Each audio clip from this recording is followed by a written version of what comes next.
మరో ఎన్నికకు సిద్ధమవుతున్న కాంగ్రెస్లో మొదలైన రాజ్యసభ సీట్ల లాబియింగ్. ఆ 2 సీట్లు ఎవరికి? ఇద్దరి పేర్లు అధిష్టానం ఫైనల్ చేసిందా? పదవీకాలం ముగుస్తున్న వారిలో కేఆర్ సురేష్ రెడ్డి, అభిషేక్ సింఘ్వి ఉన్నారు. అభిషేక్ సింఘ్వి మళ్ళీ రెన్యువల్ చేసుకోబోతున్నారా? ఆ ఒక్క సీటు ఎవరికి? విహెచ్ పాగా వేస్తారా? కాంగ్రెస్లో రాజ్యసభ సీట్ల కోసం లాబియింగ్ పెద్ద ఎత్తునే జరుగుతుందనేది ఢిల్లీ వర్గాల నుండి ఉన్న సమాచారం. ఉన్నవి 2 సీట్లు కావడం, పోటీ ఎక్కువగా ఉండడంతో హైకమాండ్ కూడా వడపోతను చేపట్టిందట. ఇప్పటికే ఆ 2 సీట్లకు అభ్యర్థులను కూడా ఖరారు చేసినట్టు ఢిల్లీ వర్గాల్లోనైతే చర్చ చక్కెర్లు కొడుతోంది. అయినప్పటికీ ఎవరి ప్రయత్నాలు వారు చేసుకుంటున్నారన్న టాక్ కూడా బలంగానే వినిపిస్తోంది. తెలంగాణ నుంచి 2 సభ్యులు పదవీ విరమణ చేయనున్నారు. వారి స్థానంలో పార్టీ 2 అభ్యర్థులను దాదాపు ఖరారు చేసిందన్న టాక్ కూడా ఢిల్లీలో వినిపిస్తోంది. ఇటీవల ఢిల్లీ పర్యటనకు వెళ్లిన సీఎం రేవంత్తో ఆ పార్టీ అధిష్టానం ఇదే అంశంపై చర్చించి తుది నిర్ణయం తీసుకుందట. బీఆర్ఎస్ పోటీకి దిగుకుంటే కాంగ్రెస్ అభ్యర్థులు 2 ఏకగ్రీవంగా రాజ్యసభకు వెళ్లటం ఖాయం.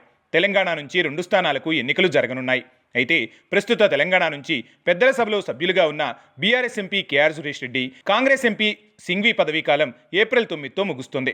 వారి స్థానంలో కొత్తగా 2 సభ్యులు ఎంపిక చేయాల్సి ఉంది. అసెంబ్లీలో ఉన్న సంఖ్యాబలంతో కాంగ్రెస్ 2 స్థానాలు దక్కించుకోవటం సులభమే. అయినప్పటికీ బీఆర్ఎస్ నుంచి గెలిచిన 10 మంది కాంగ్రెస్కు మద్దతిచ్చే అవకాశం ఉంది.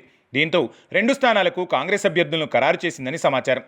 ఢిల్లీ వర్గాల సమాచారం ప్రకారం ప్రస్తుత సభ్యులు అభిషేక్ సింఘ్వికి తిరిగి రెన్యువల్ చేసే అవకాశాలైతే స్పష్టంగా కనిపిస్తున్నాయట. సింఘ్వి ప్రస్తుతం తెలంగాణ ప్రభుత్వ న్యాయ వ్యవహారాల్లో కీలకంగా వ్యవహరిస్తున్నారు. ఇదే అంశం ఆయనకు ప్లస్ అవుతుందంటున్నారు రాజకీయ విశ్లేషకులు. అదే సమయంలో కాంగ్రెస్ అధినాయకత్వానికి సింఘ్వి సన్నిహిత నేత కావటం కూడా ఆయనకు కలిసొచ్చే అంశంగానే రాజకీయ విశ్లేషకులు చెబుతున్నారు. ఇక 2వ స్థానం కోసమే పెద్ద పోటీ నడుస్తోంది. సుప్రీం మాజీ న్యాయమూర్తి, ఉపరాష్ట్రపతి అభ్యర్థిగా ఇండియా కూటమి నుంచి బరిలో నిలిచిన జస్టిస్ సుదర్శన్ పేరు ఖరారు చేసినట్లుగా సమాచారం అయితే వినిపిస్తోంది. ఉపరాష్ట్రపతి ఎన్నికల్లో ఓటమి తర్వాత ఆయన్ను రాజ్యసభకు పంపాలని కాంగ్రెస్ అధినాయకత్వం ఎప్పుడో నిర్ణయం తీసుకుందట. బీఆర్ఎస్ తమ అభ్యర్థులను పోటీకి దింపుకుంటే ఈ 2 ఎన్నిక లాంఛనమే. బీఆర్ఎస్ పోటీకి దిగితే మాత్రం మార్చి 16న పోలింగ్ జరుగుతుంది. అదే రోజు సాయంత్రం 5 గంటలకు ఓట్ల లెక్కింపు కూడా ఉంటుంది. సుదర్శన్ రెడ్డిని బరిలోకి దింపితే బీఆర్ఎస్ కూడా పోటీ నుంచి తప్పుకుంటుందని రేవంత్ ఆలోచిస్తున్నారట. అసెంబ్లీలో వాస్తవ బలాబలాలను పరిశీలిస్తే 2వ సీటును గెలిచేందుకు కాంగ్రెస్ సంఖ్యాబలం ఎట్టి పరిస్థితుల్లోనూ సరిపోదు అనేది సుస్పష్టం. ఇక 7 సభ్యులున్న ఎంఐఎంతో పాటు అనర్హత ఆరోపణలు ఎదుర్కొంటున్న 10 మంది ఎమ్మెల్యేల మద్దతు కూడా కాంగ్రెస్ అధిష్టానం కోరాల్సి ఉంటుంది.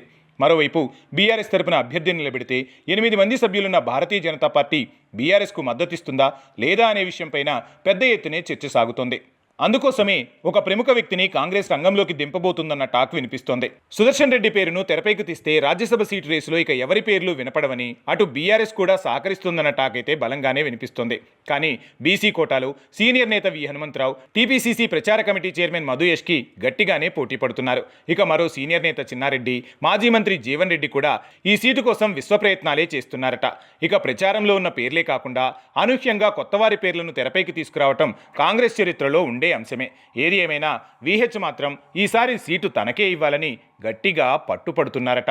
మరి కాంగ్రెస్ ఈ కురువృద్ధుడి ఆశను నెరవేరుస్తుందా లేక సుదర్శన్ రెడ్డినే ఖరారు చేస్తుందా అనేది మరికొద్ది రోజుల్లో తేలనుంది.